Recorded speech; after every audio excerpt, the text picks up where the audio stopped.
that I want to share. I know this is a little untraditional, so like I said, buckle up. Revelations 3:20 says,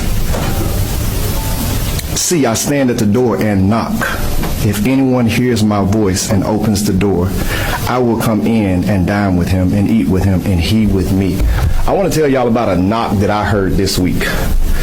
A lot of people don't know this, but on Friday, my daughter, she's 4 years old, she had her third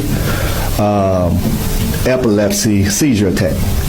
It's my same daughter who survived retinoblastoma. She's been totally cleared of that, but she had her third seizure, and it's been almost 2 years. She was about a month away. If she would have had no seizures for one more month, then she would have been off the medicine, but now we have to start that clock all the way over. It was on Friday, and a bunch of kids were over at the house, and she was playing, and I noticed something was off. And I told her mom I thought she was having a seizure. Her mom is pretty good. She saw it, my wife, and we took her in her room, didn't want to cause a scene, and she started to foam at the mouth, and it was her worst seizure. For 30 minutes, she seized. She wouldn't come, and we had to call the paramedics. They came, and so over the course of time, it ended up being a total of 30 minutes. They got her in. My wife got in the paramedics with her. I got behind them driving. You can imagine all the thoughts that's racing through your mind. The last sight you see of your daughter is she's totally out of it. Got to the hospital, and my wife told me that my daughter stopped breathing in the car twice. So I'm, of course, praying. We get to the hospital. They give her a bunch of medicine. They should seizure stop. She's laying there. And at this point, if she seized for 30 minutes, you start to fear there could be development issues that could mess with her brain. She stopped breathing. If there was no oxygen going to her brain, you're starting to think about her speech be slurred or anything, or worse. So we prayed, and she had medicine, and my wife and I had to stay overnight at the hospital. And in the middle of the night, probably about 3 o'clock, I heard a knock. And the knock was my daughter. I prayed for her. I said, God, let this just be an attack from the enemy that's just trying to be a distraction, and let him have overplayed his hand, and my daughter come back stronger than before. When I heard my daughter talk in the middle of the night, and my daughter, she doesn't have any development issues, praise God. She doesn't have any slurred speech, prior to this.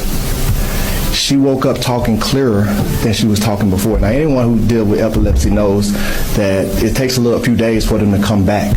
They usually can get back to normal wherever they were, but it takes a couple of days. They're groggy. It's a lot because what their body is like, it's like the TV just staticking in their brain. She was talking clearer than before. It was 3 o'clock, and we heard her talk, and we let her talk for about 20 minutes and said, hey, baby, it's nighttime. Let's go back to sleep. And I just prayed. I started saying, praise God, praise God. The next morning, when she got up, my daughter was so sharp. She was able to talk to me and her mom. Clear conversation. She's sharp for a 4-year-old. No stuttering. All her words clear. And my daughter, like I said, my daughter is already sharp. She was sharper than before. And if any of you were able to have a conversation with my daughter, you wouldn't know anything had ever happened. So we had a birthday party for my 7-year-old daughter. That day, she got to be released from the hospital, and she came back home, and it was as if nothing was happening. She was playing with the kids the day before, and she had the worst seizure that she had ever had. And the next day, she's back out there playing with the kids. Now, of course, we can't let her get overstimulated. We have to keep bringing her in, have to keep cooling her down. Can't let her do too much just because of protocol. But when I tell you, I got a chance to hear a knock from God. And what I want to share is, we get to play this game, and it's great. And there's so many amazing things that happen in that game, and everybody wants to hear about them. But when we go leave this game, we go back to being regular people. And regular people are living life, and people are waiting for a knock. And the word says who Jesus is, he's knocking at the door. All you got to do is get up. And so on the way, man, I'm nervous, but I'm praying, and I'm trusting, and I'm believing. And I'm asking for my daughter to make it through. I'm asking that she's better than before. And God gave me just what I asked for plus some. I was blown away. And at that point, I knew, the game is going to take care of itself.